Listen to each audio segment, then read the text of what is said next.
I don't have the patience for this wind. Welcome back to my kitchen, to my stovetop. You probably just saw yesterday or recently the smash cake I did for this Raya cake, and now we're actually going to do the Raya cake. So I've got my cake board out and I've got my Swiss meringue buttercream, and a good rule of thumb, no matter what, is if you've had to let your buttercream sit, you have to re-whip it. And I'm just gonna hand whip it with a whisk just to give it a little life back. I thought that would be working, but it's not. Just a minute, hold please. These dogs think they need to be in the kitchen, but the rule is no dogs in the kitchen, except for lunchtime. And then Kirby doesn't eat her food. She just sits there and lays with it to torture her brother. So then I got dogs in the kitchen all afternoon. Anyway, so again, a dollop of icing on the cake board. I don't know if that's necessary, but that's what I see the pros do. So that's what we're ready to do. So here's our colorful layers that I showed you the pretty colors of in the last video. And I was going to split these layers, but I've decided against that. I'm going to just have, I think, purple on the bottom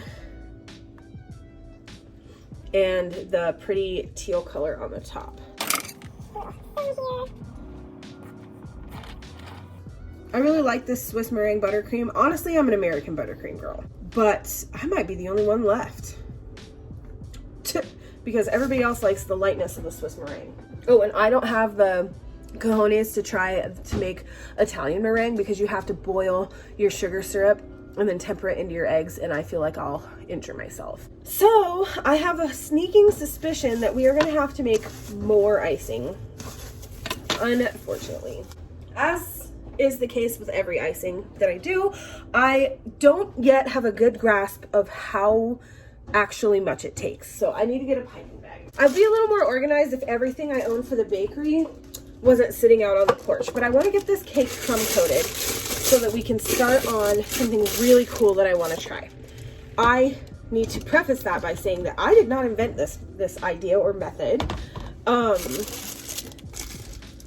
I just want to try it. And it seems fairly straightforward and simple. I really like these real cheap piping bags just for things like this. I don't know how well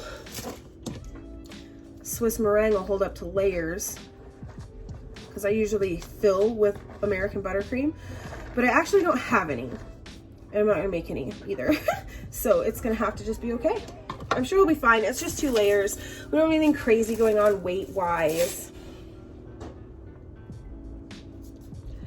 I 100% know these aren't level. My beautiful, wonderful sister is making me some cake, what do you call them? Cake straps to put around my round pans in order to get a more level baked layer.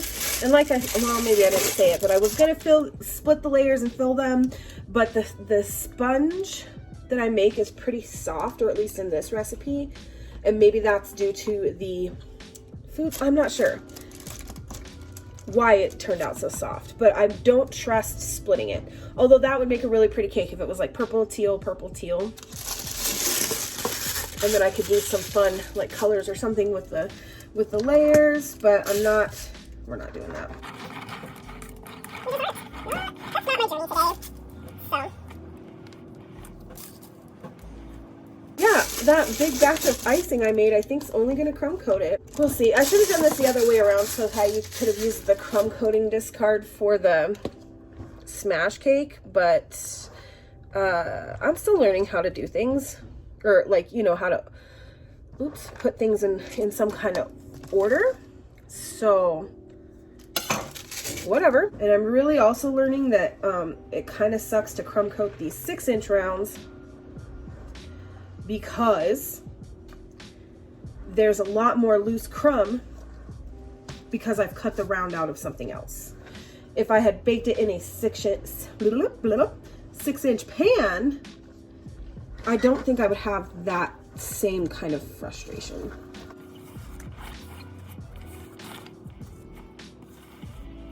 I like to clean the edges up with this flat spatulizer. A lot of people say cover your cake boards. I don't know how to cover my cake board. I'm not going to waste fondant on it. And I'm not just gonna cover it with icing. So now that we've got our layer, or I'm sorry, our cake crumb coated, it needs to go back in the freezer to set up. And while it's doing that, we're going to work on the fun stuff. Okay, so before I whip up a second batch of buttercream,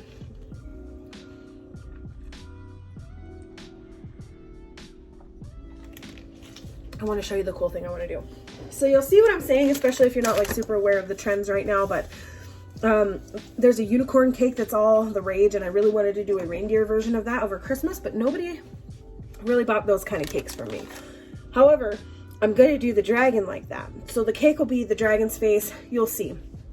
But for the like wings or whatever, I got these.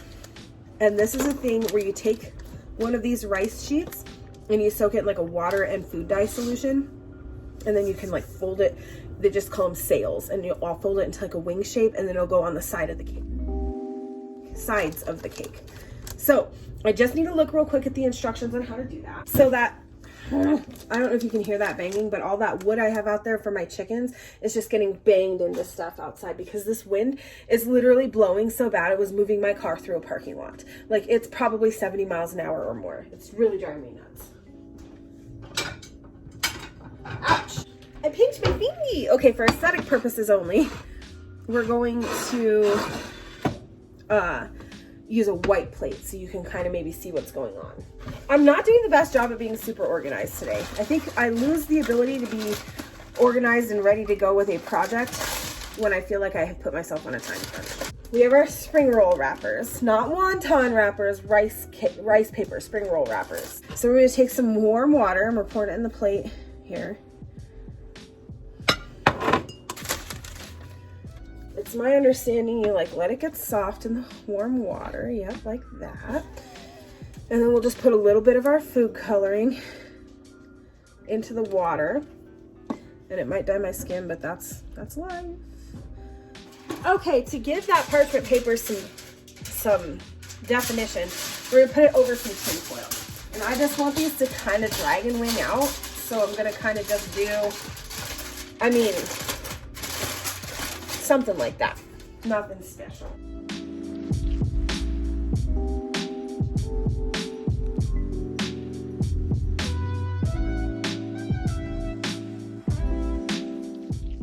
I'm excited. And what's really fun about all these cakes I've been doing is I have done a different kind of cake every time, like with a different technique and everything.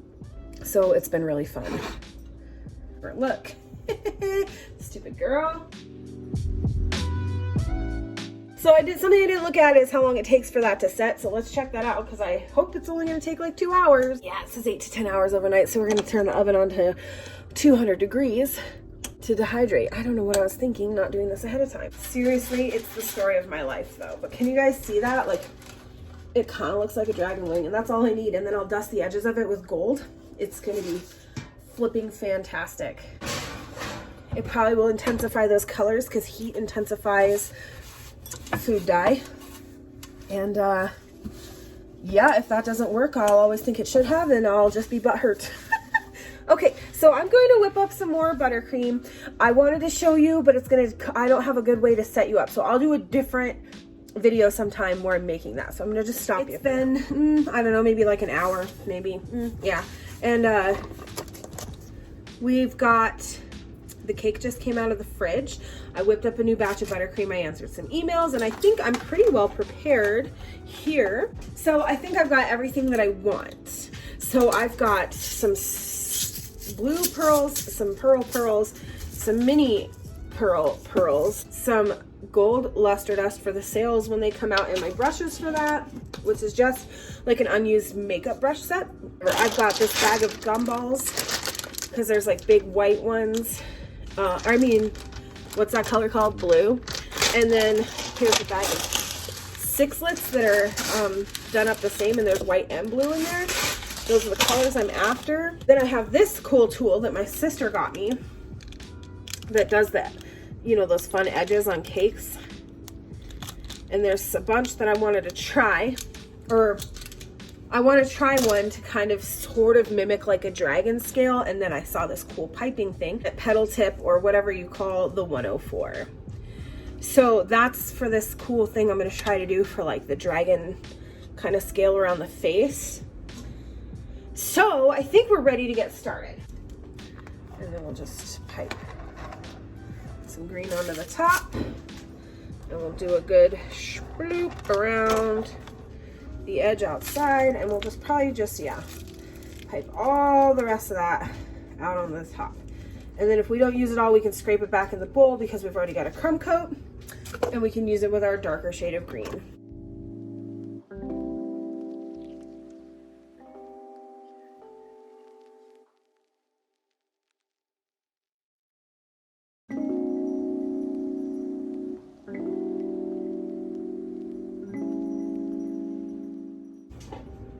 So I think I will use the bench scraper, and then if I don't get the smooth edge I want, I will heat up the bench scraper. Yep, that's the one. So we're gonna go around it once, letting the tool, or the tools, yeah, do the work. And then we're gonna start. You have to make the sound effects or it doesn't work correctly. I just kind of bounced my hand up and down to kind of get that pattern.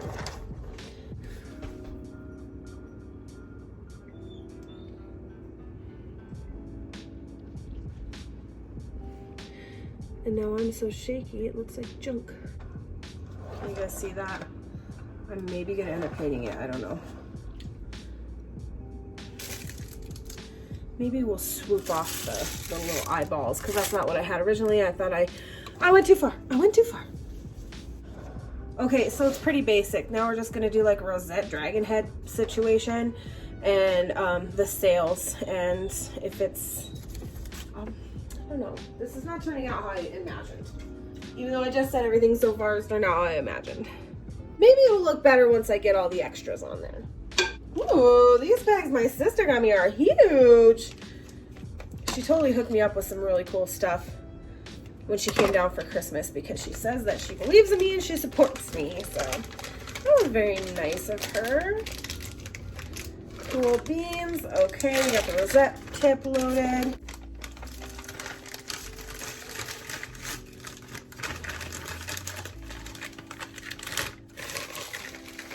As easy as they make this look, I think I overfill my bags when I try to do this. So I usually have some struggle at first.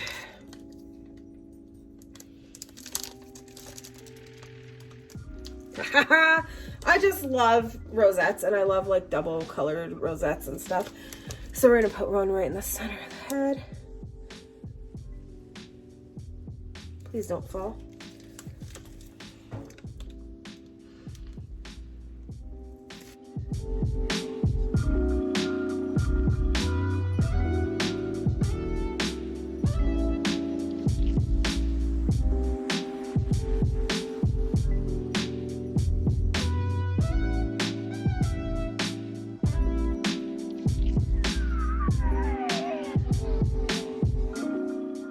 On the dragons, the scaly part that goes back.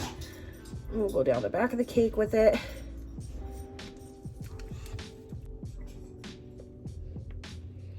There's this real like aesthetic sound for me with the cake. It's like, or the piping, and I love it. Here for height on the unicorn cake, then you would have like a horn sticking out, right? And you'd put the ears.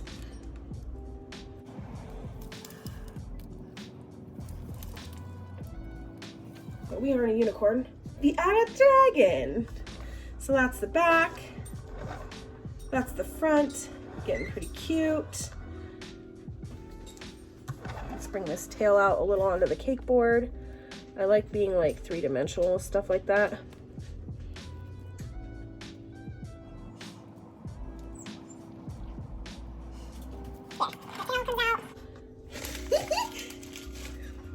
I think it's cute.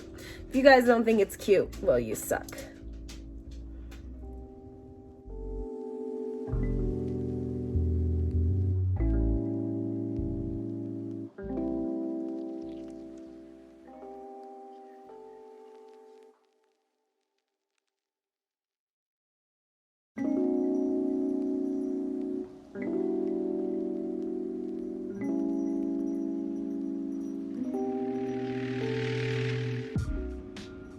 Anyway, guys, we did it. It's super cute. I mean, like I said, there's things I would do differently next time or whatever, but everybody's got to start somewhere. And I really think it's cute. And it's just for a first birthday party, you know. So anyway, I'm excited about it, but I'm going to go get this boxed up somehow and delivered. So I will see you guys tomorrow. Bye. So,